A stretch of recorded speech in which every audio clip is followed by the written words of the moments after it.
Hi there! I'm Sam and I'm bisexual. I'm Mika and I'm non-binary. This is Freddie Furcury. And we are the Non-Binary Show. This is just a place where we rant and dump our neurodivergent and queer thoughts, sometimes lighthearted, sometimes more serious stuff. But whatever we talk about, we hope that by listening to us, you don't feel so alone.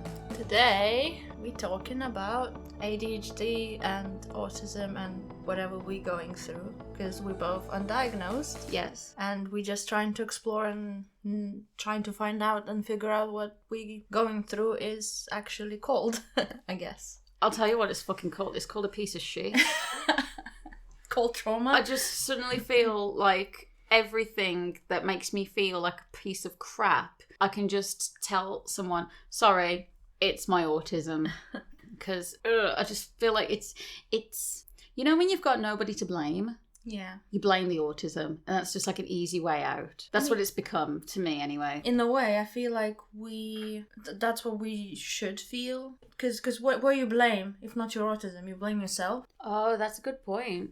And thinking, like, at least what I felt when you showed me, the first time you showed me ADHD symptoms. Yeah. Like what ADHD people do. And I read it and I was like, oh shit, that's all me. Yeah. Oh, I do all that stuff. And I was just thinking like, okay. And of course, like, in that time, you don't go like, oh yeah, that's it, I have ADHD, or like, I have autism, just because you read some meme, you know. But like, going through, you do realize that certain things you do are related to that, and it's not your fault, it's just how your brain works. Yeah. And we're raised to believe that, oh, you're weird, oh, you're not like others. God, I fucking hate the word weird. And for me, it was more like, you're not like others, and like that's my hurtful, yeah, exactly, that was my hurtful thing. And like the whole, why can't you just act like everyone else? And then what you do, you blame yourself for not being like everyone else. Yeah. And the fact that I know now that I am like someone else, because there are a lot of people who have ADHD. Knowing that it's not weird, you shouldn't be like everyone else, because everyone else is weird. Like every single person is different. Yeah. It's just some are not fortunate enough to be similar to the majority of people. But again, we don't know how many people there are neurodivergent. Yeah. Because a lot of people mask it. Yeah. A lot of people are walking around unaware that their quirks or differences are actually traits. Because that was me. I masked it so well. Yeah. Inside I was dying out of like the impulsivity and not being able to like study, like, you know, focus on stuff. Yeah. Especially in studies and shit. And I just felt like to other people I was like, oh, you're smart, but you're silly for not like studying enough. And like but it was the trait of ADHD. Yeah. Not being able, like, physically unable to do stuff. I know how you feel, even though my growing up was different. I still know how you feel about being just still feeling alone and misunderstood, that you just want someone to, even though you don't understand it, you just want someone to know what to look out for to help you. Like when I was in school, I'm guessing that, like, I've figured it out by now.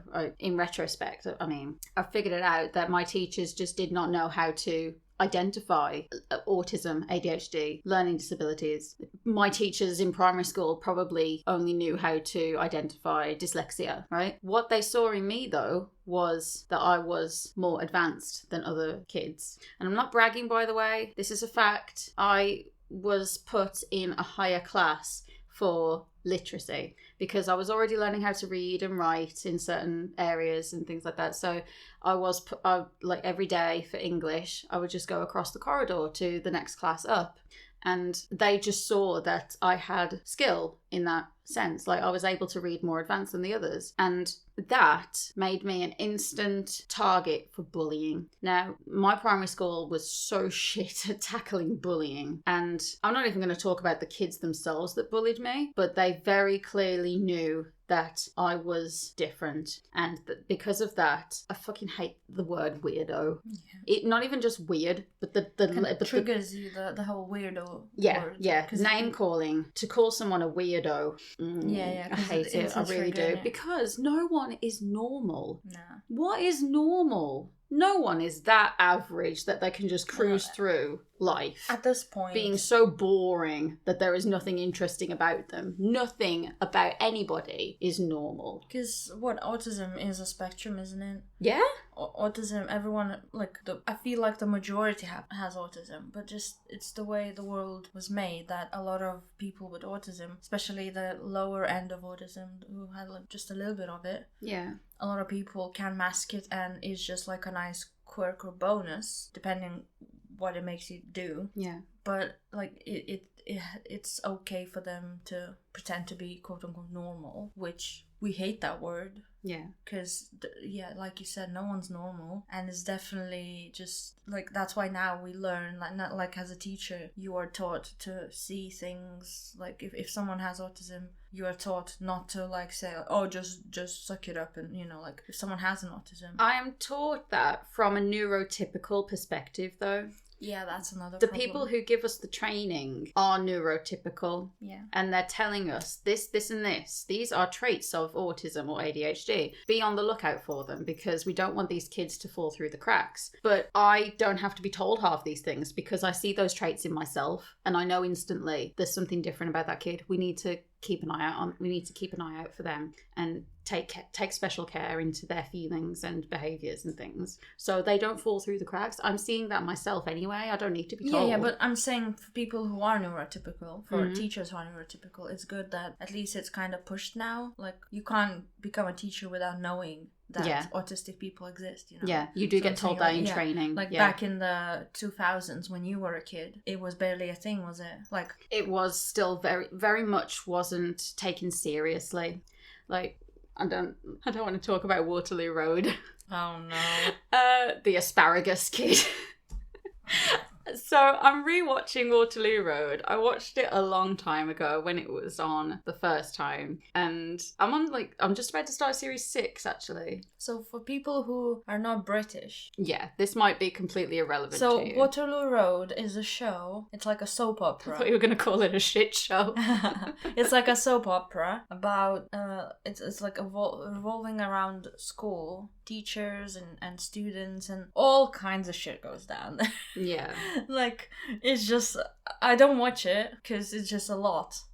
I end up just glancing over it, if I play a video game or something and it's in the background and sometimes it's just so ridiculous that I'm just go is that even legal? And you just go, nope, that shouldn't be allowed. I've just seen the French teacher try and get the other members of staff to pose naked for a charity calendar.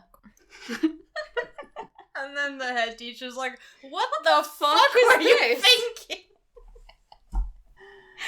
Oh, for fuck's sake. Anyway, because the show is already quite old, they started it in 2006. And I was 11 at that time. And of course, when you're 11, you don't know about teacher training and stuff, right? So for all I know, a lot of staff members were thinking this, very narrow-minded, ill-informed knowledge about SEND children. That's special educational needs and disabilities, okay? There was one girl in series 2. Sorry, disclaimer. We don't think that special needs and disabilities are right words for people like that. It's just the official word. Yeah. We don't want to offend anyone, and it's just an official word in UK. Yeah. We wish we had a better word, and if you have a better word, please let us know. But for now, as what we know officially, this is what people called with disabilities and who has autism or ADHD, severe need, extra needs in school. Yeah. They called SEND. Just a little. That's okay. That's okay. Thanks. So, series 2, they have one girl start at the school who has Asperger's, and she is constantly being written off like she's weird. She is violent as well because she was misunderstood at her old school. She threw a chair at a teacher. Wait, you're nodding? I remember that. Oh, okay. I thought you were going to say, yeah, I relate. I threw a chair at a teacher. The amount of times I zoned out and thought about it. Yeah. I'm joking.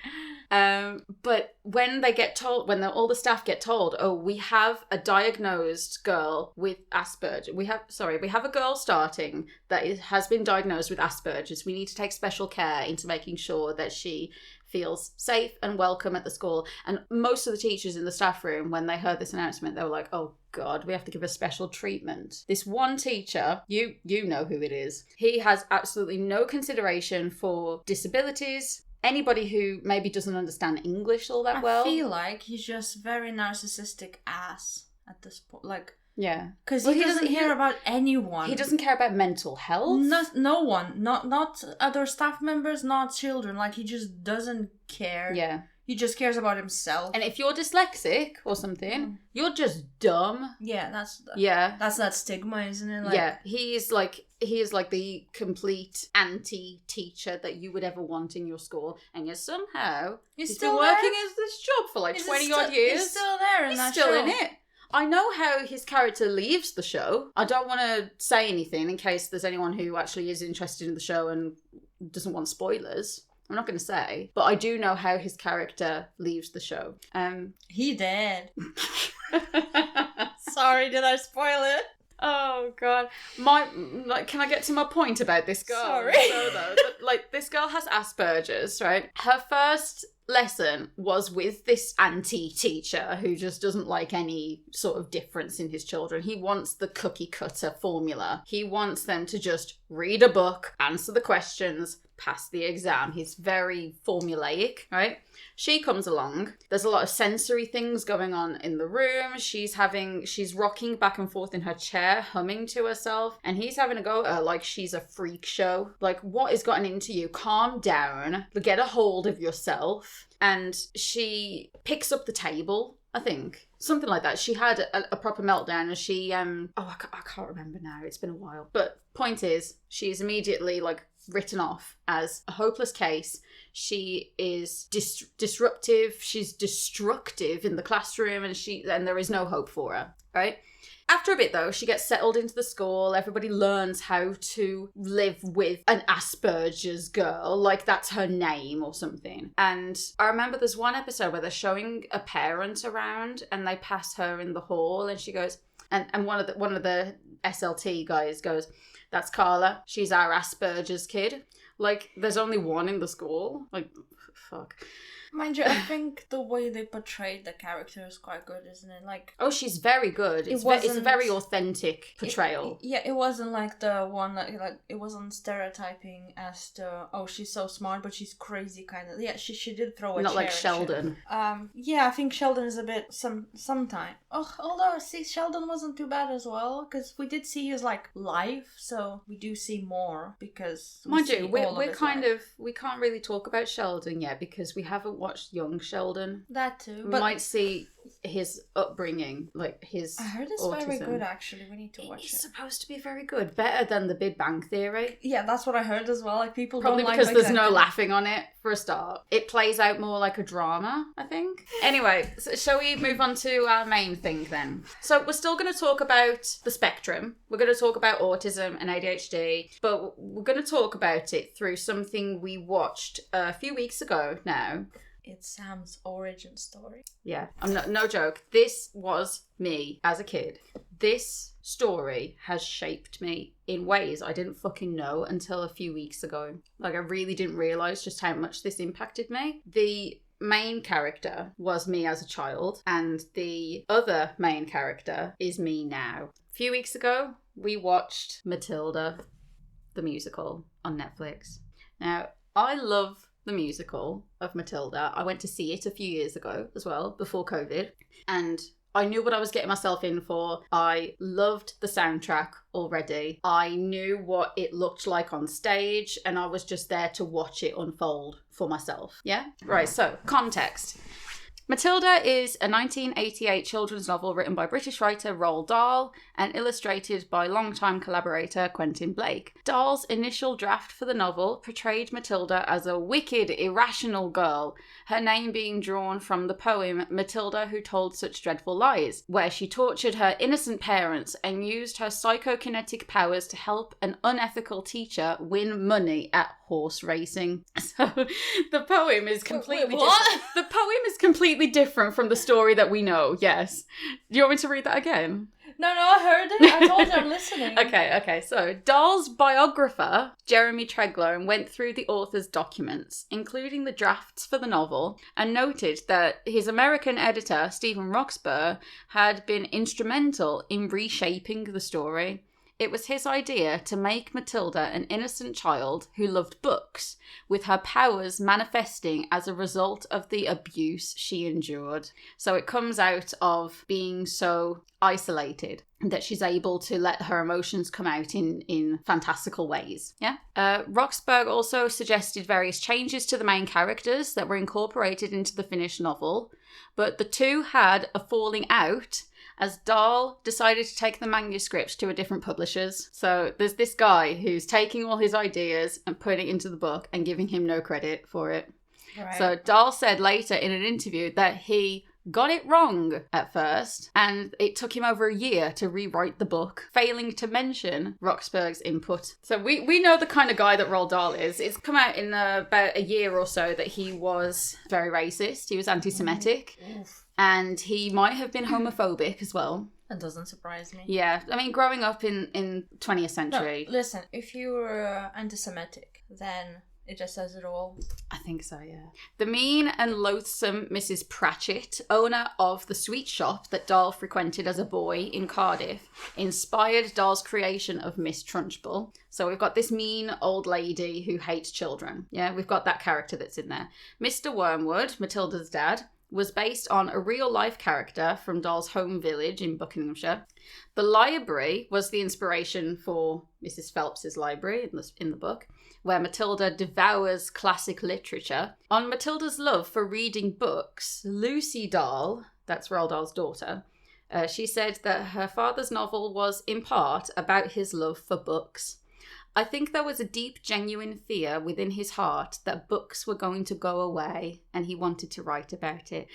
Okay, so Matilda has been adapted in various media. A film was made in 1996, which relocated the story from the UK to the US, and was directed and produced by Danny DeVito, who also played Mr. Wormwood. So he did a lot in this story. Oh, yeah, he did a lot for that film. He directed, produced, he played a character, and he narrated it as well. How you can play a character and then also narrate it, but not as that character, just as a narrator. Almost threw it in his water. The film also starred DeVito's wife, Rhea Perlman, as Mrs. Wormwood, Pam Ferris as Miss Trunchbull, and fellow bisexual Mara Wilson as Matilda. I think she might also have ADHD. She's got both of our things. This is great. Matilda the musical debuted on the West End in London in 2011 and has since been performed all around the world, including Broadway. A film adaptation of the musical, aptly called Matilda the Musical, was produced by Netflix in 2022. So, what I've done then, because there are so many different versions of this story, there's the original book, the Danny DeVito film, the musical that you would see on stage, and the Netflix version of the musical. So because there are like 4 different versions of this story, I have kind of pulled them all together and tried to make one huge synopsis of all of them. But it should cover everything. So, are you ready? And when we come to certain bits, I am going to jump in and say how these parts kind of resonated with me growing up. And okay, so story time, kids. In a small Buckinghamshire village 40 minutes by bus away from Reading and 8 miles from Aylesbury. Hey, I work there a lot of times. While other parents adore their newborn children, Mrs. Wormwood is distraught to learn she is pregnant and in labour. Mrs. Wormwood gives birth to Matilda, but the new mother is only worried about a ballroom dancing contest she has missed. Similarly shallow, Mr. Wormwood, a used car salesman and television addict, dismisses the child when he realises she's a girl. So you've got 2 parents who just immediately don't want this kid in their lives. She's already an inconvenience, right? Now we've got some lyrics from the first song in the musical, right? The final little verse that Matilda sings on her own. My mummy says I'm a lousy little worm. My daddy says I'm a bore. My mummy says I'm a jumped up little germ. that kids like me should be against the law. My daddy says I should learn to shut my pie hole. No one likes a smart-mouthed girl like me. Mum says I'm a case for population control. Dad says I should watch more TV. In the Danny DeVito film, her dad has been given a name. His name is Harry, and her mom is called Zinnia. She is actually a stay-at-home mom. I say that in quotes, right, because she doesn't actually stay at home. She leaves Matilda home alone all day, and she goes to the bingo hall to gamble and just hope she wins at bingo that day. Matilda immediately shows amazing precocity, learning to speak at age 1 and read at age 3.5. Now, you've told me before, you learned to speak really early, didn't you? So, well, I don't remember myself because I was little. But what my parents said, that I learned to talk around when I was 1. Like 1 and a bit, of course. And I was not just like mama dada. I was speaking in sentences when I was like 1.5. And one instance, well, my mom told this story. I don't know how much it's true, but she didn't tend to lie like that. Yeah. But what she said, because I had some problems and I was in a hospital, and there were these old ladies just sitting, you know, like there's always old ladies in the hospital. Oh yeah. and I was, because I'm always like that. I just chat with anyone. I used to be like that. And I went up to them, and I was just like chatting away. And they're like, oh my God, you're so cute, you know, all that kind of shit. And they were like, oh, how old are you? And all I could do was just put one finger up. Oh. And they were like, oh my God.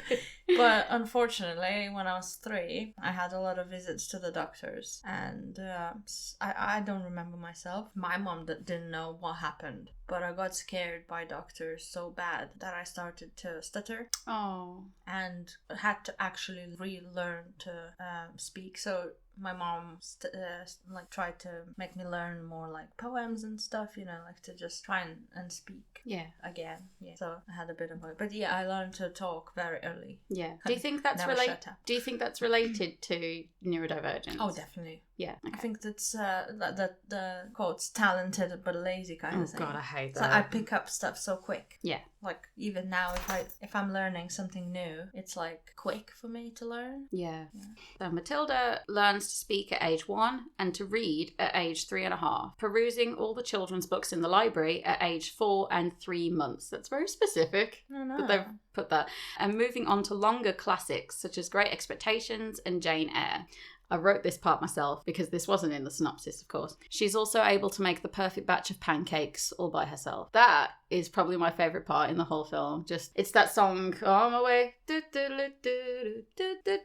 You like that. On My Way. You like it because it's in Ice Age. Yeah. Yeah, you like it because it's in Ice Age. I like it because it's in Matilda. But she just makes these pancakes and they just look so perfect. That's where she's left home alone and her mom's just like, there's fish fingers in the microwave. No. Fuck that. I'm making pancakes, Mum. So she gets all the flour and she mixes it herself with the whisk. Yeah, it's a good song. And I never knew any of the words that guy was singing. So like, I'm so... Like, at least you know the language. I didn't. Even though the beginning of the song, I feel like it is On My Way. Because the song is called Send Me On My Way. Yeah, but when I'm a kid, I don't know what those words are. It just sounds like, you know, like, oh, mow it, oh, mow it, oh, mow it, oh, mow it. That's A Whim Away? A Whim Away, yeah. But when I'm a kid, I don't know what they're saying because it's so deep. It's like, oh, mow it. Why are we singing 2 songs? Look, we can work out this mashup later, okay? Okay. However, her parents emotionally abuse and neglect her, completely refusing to acknowledge her abilities or enroll her in school. She finds solace in the fictional worlds of her library books, but to keep from getting frustrated, Matilda finds herself forced to pull pranks on her family, particularly her dad, such as applying super glue to his hat and adding peroxide to his hair tonic to bleach his hair. In the book, and they don't put this in the film, in the book, she also sticks a parrot in the chimney to simulate a burglar or a ghost. Now, I've got some more lyrics from the musical here. This is from a song called Naughty. And this might be my favourite part, the end of this song, Naughty. Just because you find that life's not fair, it doesn't mean that you just have to grin and bear it. If you always take it on the chin and wear it, nothing will change. Even if you're little, you can do a lot. You mustn't let a little thing like little stop you. If you sit around and let them get on top, you might as well be saying you think that it's okay. And that's not right. I love that part. And if it's not right, you have to put it right. But nobody else is going to put it right for me. Nobody but me is going to change my story. Sometimes you have to be a little bit naughty. I love it. She's just cheeky at this point in the show. It's just harmless at this point. Oh, God. Okay, fasten your seatbelts. Her first signs of telekinesis appear in the Danny DeVito film when Harry rips up her library book of Moby Dick and forces her to watch TV with the rest of the family. He literally holds her head. Do you remember this? Her anger builds up inside her until she explodes the TV with her eyes. In the musical, at this point, there is the added subplot of Matilda telling an elaborate story to the librarian, Mrs. Phelps, about a world-famous escapologist and acrobat couple who cannot have children. Meanwhile, Harry has sold a car to Miss Agatha Trunchbull, the tyrannical, child-hating principal of Cruncham Hall Elementary School, in exchange for admitting Matilda as a student. In the musical film, the Netflix film, upon discovering that Matilda has not been properly schooled, her teacher, Miss Jennifer Honey, and an inspector visit the house to suggest Matilda be sent to Cruncham Hall. Angry about being fined for not sending his daughter to school, Mr. Wormwood warns the severe headmistress, Miss Agatha Trunchbull, about Matilda. So he's gotten in touch with her before she's due to start and say, just heads up, she's a nutcase. Be warned. You don't want to care about this girl. She is mental. Which is wrong. And And that's exactly she's annoying. Happens.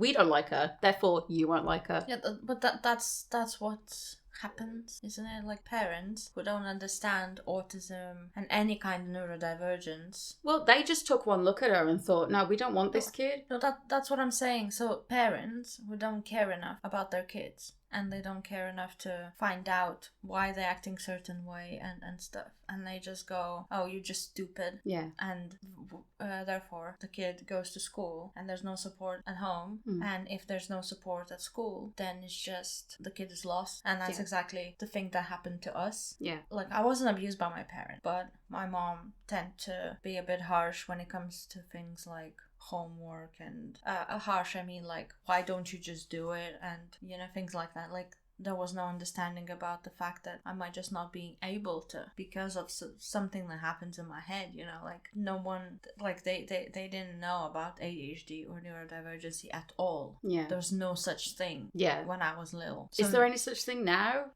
Yes, it's a bit better, but it's still quite new. I remember you told me something the other day. Someone did an interview and they called it a disease. A guy who has Asperger's did an interview. I think it was a guy. I don't remember. I think it was a guy.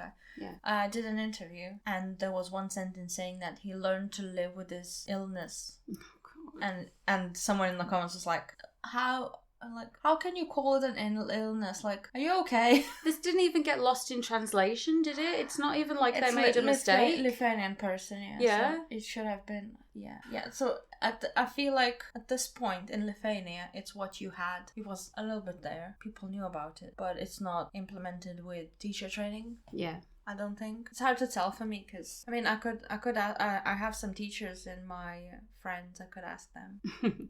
Yeah. Should we carry on? Yeah. Okay. So, up to this point, all Matilda has had at home is neglect and verbal abuse. Okay. When she starts school, that's where she also starts to get physical abuse. Okay. But it's not just her, it's just how they discipline the children at the school. She's not a target. Physical abuse from the teachers and not the other kid. Yeah. So, all the other kids, they're great. They immediately make friends with her, right? On her first day, Matilda meets other students who warn her about Trunchbull's abusive methods of discipline, which are deliberately creative and so over the top that parents wouldn't believe the kids if they tell them. So she does this on purpose that is so elaborate, these punishments, that if the kids tell their parents, oh God, would you believe what Miss Trunchbull did to me today? She locked me in a cupboard full of nails and spikes and stuff. And like the parents are going to be like, oh, you're just making up stories, darling. Yeah. Which includes throwing students out the window and locking them for hours at a time in the Chokey, a homemade Iron Maiden lined with nails and broken glass. That's crazy. I know. Matilda's teacher, Miss Honey, is nurturing and caring to all her pupils and is astonished by Matilda's intellectual abilities. Miss Honey tries to move Matilda into a more advanced class, but Trunchbull refuses to let Matilda be an exception to the rules, also suggesting that Miss Honey is incapable of her job. So she's trying to brush her off, like, well, you're trying to brush her off on one of the other teachers, aren't you? Because, like, can you not do your job anymore? Look, you take care of this girl. You meet this girl for 5 minutes and you already want to get rid of her. Yeah. The Wormwoods also ignore and insult Miss Honey when she visits them to discuss Matilda's potential to attend university early. Zinnia contends braininess is an undesirable trait in a little girl, and she suggests that being a teacher is a waste of a life because you spend it with children. That would be me. There's a lovely song here, sung by Miss Honey in the musical. It's kind of an expansion on a song called Pathetic that happened before. But this one is called This Little Girl, and it is kind of it kind of shows Miss Honey's feelings about wanting to help Matilda, like in a genuine way. Yeah. Okay. But this little girl, this miracle, she seems not to know that she's special at all. And what sort of teacher would I be if I let this little girl fall through the cracks? I can see this little girl needs somebody strong to fight by her side. Instead, she's found me. Pathetic little me. Like, not even Miss Honey doesn't have very high self-esteem either, all right? But she wants to do well for the children. And that is something I now see in myself as a teacher, as an adult. Like, this is me seeing myself in different characters in the story. Yeah. Yeah. Because when I started teaching, my self-esteem was just like rock bottom, and I still really wanted to help. Again, like letting this little girl fall through the cracks. Talked about that before. Yeah. I'm listening. Okay, don't worry. Okay. Miss Trunchbull later confronts a girl called Amanda Thrip for wearing pigtails. Brackets, and this is why I think Roald Dahl might have been homophobic. You ready? The headmistress repeatedly displays a dislike of long hair throughout the book. Okay. Like, I wonder if that's like a really outdated, stereotypical homophobic thing towards lesbians. Because Trunchbull, she's like very mask, isn't she? Oh, she's very muscular and broad-shouldered. I'm wondering if he wrote her as a lesbian stereotype. Because she didn't. You think? Yeah. Okay. So she confronts a girl called Amanda Thrip for wearing pigtails. You've got to say it like that, by the way, because that's how Pam Ferris says it in the film. It's like, and she does a hammer throw with the girl over the playground fence. She does spin her round by her pigtails and throws her over the fence. Matilda rescues Amanda from injury with another act of telekinesis. Amanda ends up gliding through the field on her butt and grabbing a bunch of flowers along the way. So she does try and make it a better situation, okay? Matilda tells Mrs. Phelps more about the acrobat and the escapologist. When the acrobat gets pregnant, her sister becomes furious about refunding the crowd's money for her safety, oh God forbid, and produces a contract binding them to perform the act or go to jail, okay? A boy called Bruce Bogtrotter. I love the names that he gives the characters. Amanda Thrip, Bruce Bogtrotter. Like, immediately paints a picture about, it's almost like Charles Dickens. Yeah, I don't know what Charles Dickens is.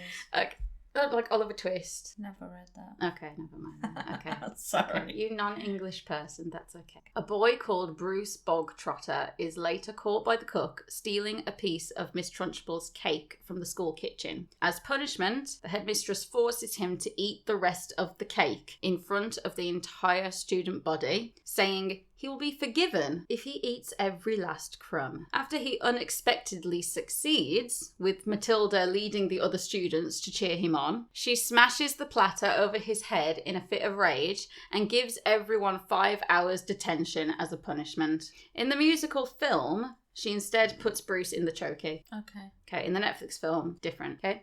After this part, in the musical, we get a nice bit of humour. Mr. Wormwood isn't seen so much as a threat as he is more of like a comedy character that's just a bit dim. There's a song here where before Act 2 starts, so after everyone's come back from the toilet and getting their drinks at the bar and stuff, they all come and sit back down. And before the show starts again, Mr. Wormwood comes out on stage, just him on his own, and he tries to get the audience to stop reading books and watch TV instead, and he's got a really funny song called Telly. Yeah. right?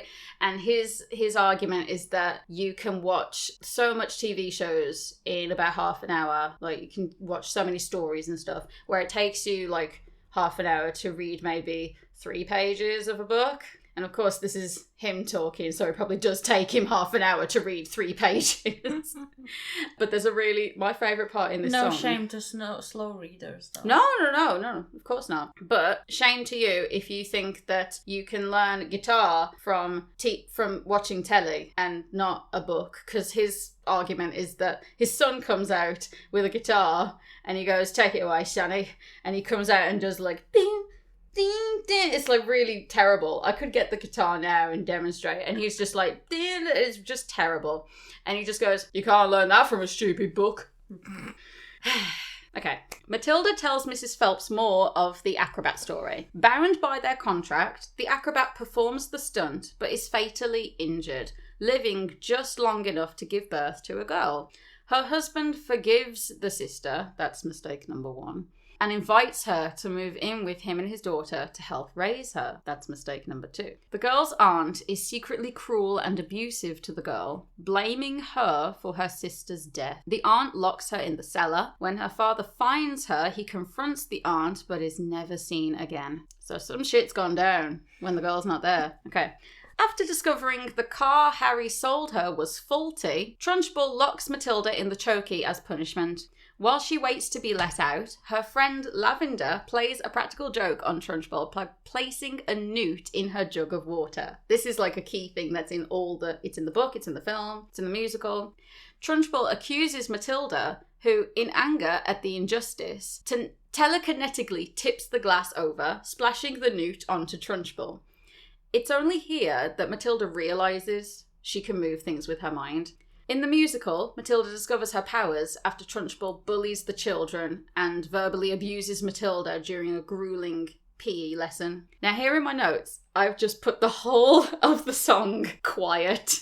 This was where you literally see her brain working through anger and frustration, and suddenly peaceful, right? And this is the part that made me start crying, because it is like how your brain, I'm sure it is your brain at least with ADHD, I'm sure this is how you feel, okay? Have you ever wondered, well, I have, about how when I say red, for example, there's no way of knowing if red means the same thing in your head as red means in my head when someone says red, and how if we are travelling at almost the speed of light and we're holding a light, that light would still travel away from us at the full speed of light, which seems right in a way. But what I'm trying to say, I'm not sure, but I'm wondering inside my head, I'm not just a bit different from some of my friends. These answers that come into my mind unbidden, these stories delivered to me, fully written. And when everyone shouts, they seem to like shouting. The voice in my head is incredibly loud, and I just wish they'd stop. My dad and my mom and the telly and the stories would just stop for once. I'm sorry, I'm not quite explaining it right, but this noise becomes anger, and the anger is light, and it's burning inside me, would usually fade, but it isn't today, and the heat and the shouting, and my heart is pounding, and my eyes are burning, and suddenly everything is quiet. I might just leave it there, because, it got very intense, that part in the film, because you can feel it building up. Yeah, at least in the musical film, when she's singing that, it's like really dark, the wind picks up and everything. And so that's basically exactly what happens when you get overwhelmed by sound. Yeah. So the stuff in my head that constantly is going, kind of get used to it.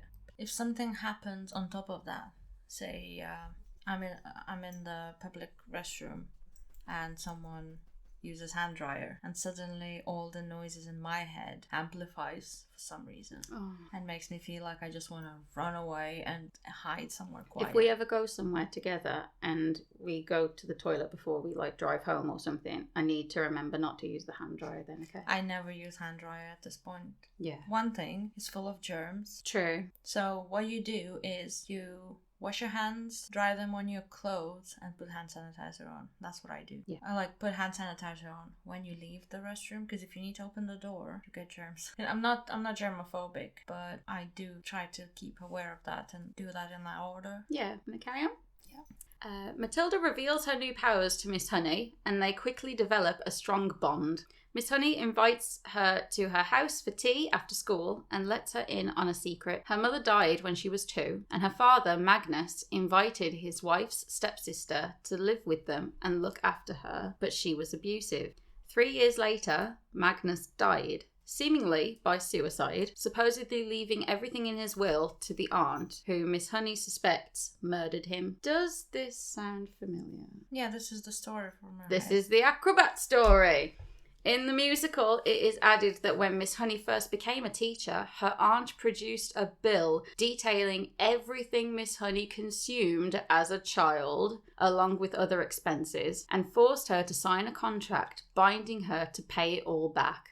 The aunt appears to be withholding her niece's inheritance. Miss Honey has to live in poverty in a derelict farm cottage, and her salary is being paid into the aunt's bank account for the first 10 years of her teaching career, while she is restricted to £1 per week in pocket money. Now, I'm going to have to look again. When was the book written? What year was it? 1988.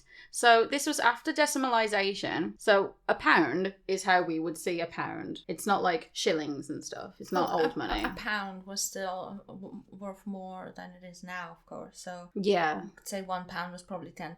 But pre-decimalisation, a pound was, what I think anyway, it was worth a lot more than what we see a pound as. You get what I mean? Yeah. All right, so I just had to check. She is restricted to £1 per week in pocket money. Matilda recognises Miss Honey's scarf from the story of the acrobat, which she realises is the true story of Miss Honey's childhood, and her wicked aunt is Miss Trunchbull. Duh, duh, duh. We already worked that out, though. We're not stupid. Miss Honey tries to warn Matilda about the Trunchbull's dangerousness, but she doesn't care. She then goes to the chokey and uses her telekinesis to destroy it. In the Danny DeVito film, Matilda and Miss Honey decide to sneak into Miss Trunchbull's house to retrieve some of Miss Honey's belongings, but narrowly escape when Trunchbull unexpectedly returns early. That part in the film used to scare me so much as a child because they're just sneaking around the house and you're like, she's lurking around at the corners and stuff, and I'm like, no, don't turn that way. Preparing to avenge Miss Honey, Matilda practices her telekinetic powers at home. This is another great part of the film where she's trying to make a bowl of cereal without touching the spoon and the box and stuff, and she just goes, She's got that cute song.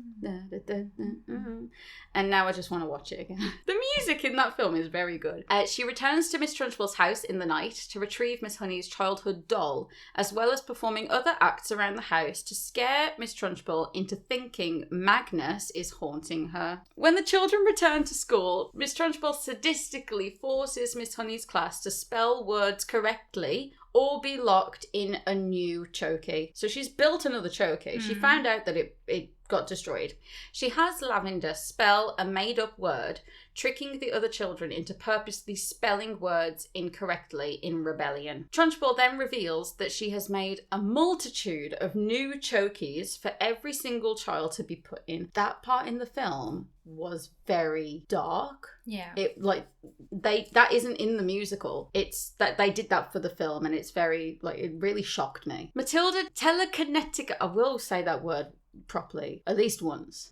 Matilda telekinetically raises a piece of chalk to the blackboard and begins to use it to write, posing as the vengeful spirit of Magnus Honey. Addressing Miss Trunchbull using her first name, Agatha, Magnus, quotes, demands that Miss Trunchbull hands over Miss Honey's house and wages and leave the school, causing Miss Trunchbull to faint. In the film and the musical, the children revolt against Miss Trunchbull, who they run out of the school, never to be seen again. In the musical film, Netflix, Matilda also destroys all the chokeys.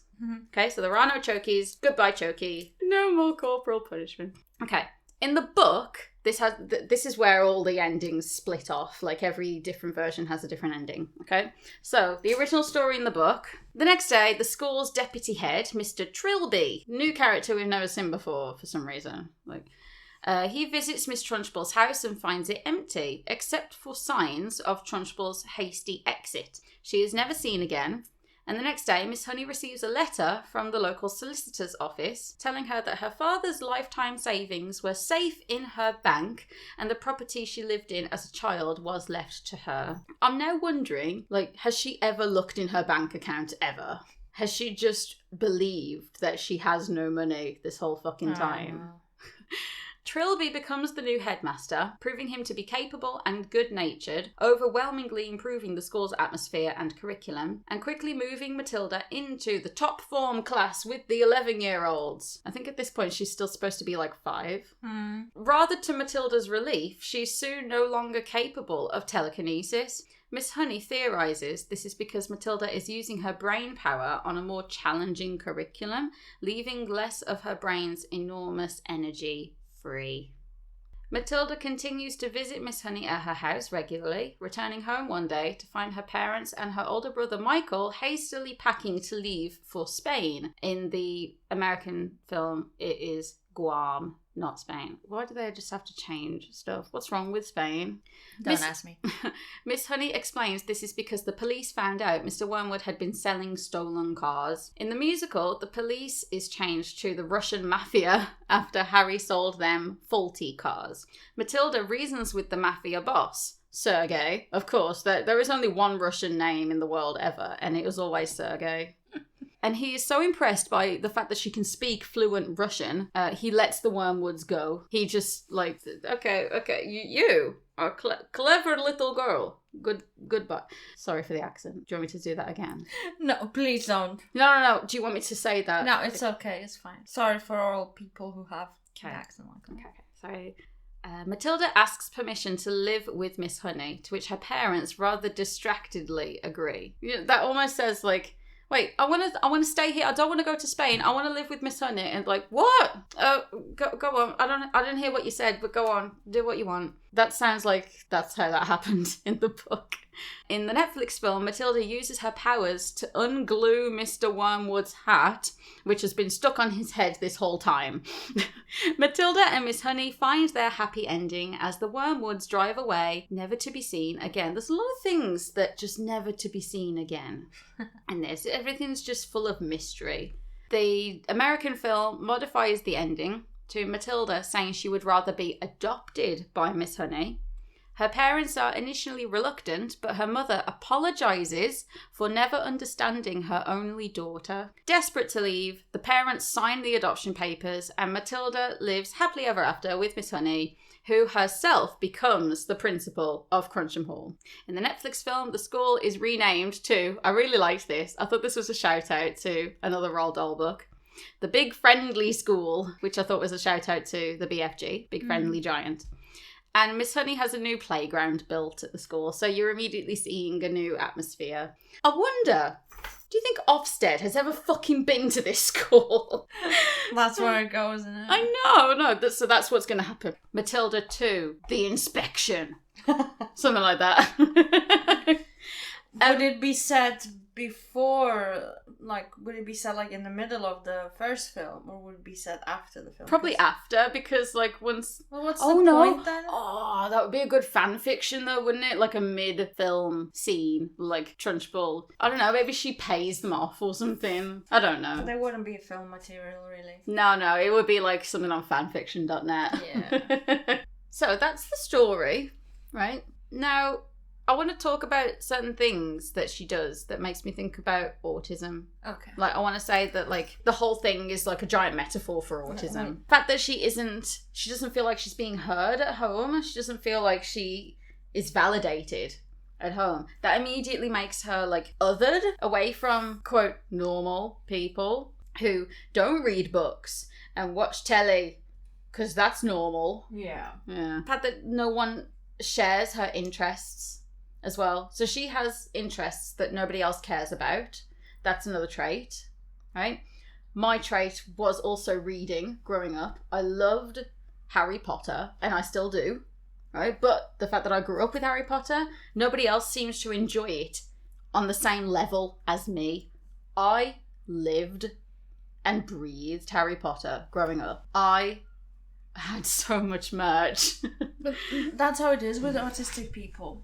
Especially the people who'd not understood. You saw yourself in there as well. Yeah. And you wanted to be in that universe because it was a safe place in your head. So it was somewhere you would enjoy to be. Yeah, there's just like she's reading all these books, but hers is more like Shakespeare and Charles Dickens. But mine was Harry Potter. Yeah, and like you wanted to be in them books.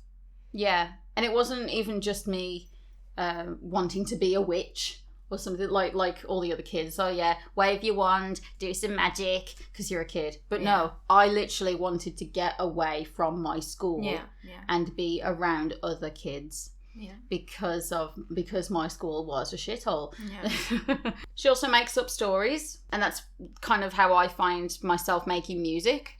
Then there's the thing in the musical where she makes up that story about the acrobat, and that is kind of like how I started taking an interest in music personally, and like I wanted to make music, listen to music, and just consume music. That was my special interest, I guess, away from books and Harry Potter. The word you're looking for is hyperfixation. That's it. Wait, are you saying my whole career is based on hyperfixation? I feel like it's a bit different, but yeah, I think so. It's not in a bad way, though. It's not like ADHD hyperfixation where we fixate on something and then we forget it. It's more like you enjoy it, so you need it. You need to consume it all because you enjoy it so much. Yeah. Yeah. It is also me like over-analysing what I hear in a song. Yeah, okay. Then we get to me finding myself as a teacher in the story, as Miss Honey, not so much as Matilda anymore.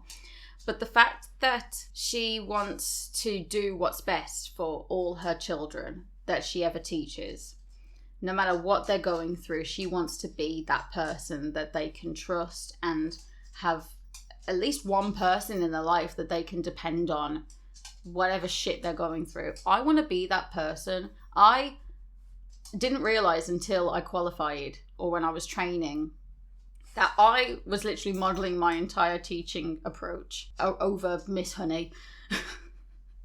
Like unintentionally. Yeah, like if you watch the film, if you watch how she wears clothes and stuff, her sense of fashion as well, that I am Miss Honey. I have so many dresses, so many flowery dresses. I am just Miss Honey, and that just comes out in my teaching, and I don't know why. The fact that she won't let one child get away from being nurtured. She has to do everything in her power to help every single child. I think what hit me hardest, though, about all of this was the way it was in the Netflix film, the musical. The fact that I felt all those emotions, like, geared up more than the average person would. I was crying so much in this film, wasn't I? I was literally broken. Like, once the film finished, I was just there, sitting in my tears. Yeah, I didn't even know what to say. Like, yeah, exactly. All you could do was just hug me, let me talk, let me vent. If I could talk, because it was so difficult afterwards. But I was just feeling everything, every emotion. What got me the hardest, though, like amongst all this crying, was that Miss Honey and Matilda have the bond, and they help each other through each other's trauma. Yeah. Like Miss Honey's trauma, her experiences are not actually that different from Matilda's. There is murder involved, of course, and financial abuse, financial trauma. If is that a thing? I have no idea. I'm sure it is a thing, of course, because you can be traumatized through anything. But the abuse that they have both experienced is still valid between each of them. The fact that they can bond through their experiences like that, it means that Matilda needed Miss Honey, but Miss Honey needed Matilda just as much. And that is me. Like, this is me crying on the sofa watching the Netflix film and saying, I needed myself. I needed the teacher that I wanted to be in the future. But I also needed to embrace the autism in my childhood. I needed to be that for myself. And that's what hit me the hardest. I was feeling so much watching this that I just broke. Yeah. And the story, I'm probably never going to watch the film ever again now because it's so triggering. But it really hit me. And I don't think there's much else I can add to that because this film, this whole story has just stayed with me from when I was like 5, 6. And you did have it like taped. And you were watching I think we recorded it off the TV. We had a VHS and we just taped it off the TV on a film channel.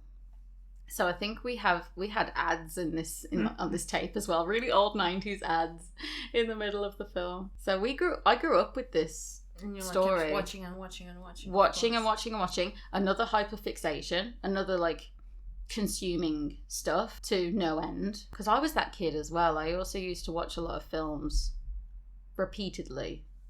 I would just rewind the VHSs and watch the same film maybe 2 or 3 times back to back. Yeah, it was quite bad. So we might end up talking a lot more about autism and ADHD in other episodes. Oh, definitely. But this is the one that I wanted to make about us. Like, this is the first time we've spoken about it so much. Well, it's the first time I've spoken about it so much. You basically let me have the microphone for like an hour. Yeah, I think you needed that. We'll see if I need that as well. Yeah. But so far, I don't know. Yeah. But if that episode ever comes, I will be here for you too. Okay? Thanks for listening to this episode of The Non-Binary Show. If you would like to be mentioned in a future episode, please send us your thoughts on today's topic to one of our socials. Our Instagram is at non.by.nary. Our Facebook is at non.by.nary.show. You can also email us at non.by.nary.pod@gmail.com. Or send us a voice message by following a link in the show notes. See you next time, and remember, you are valid.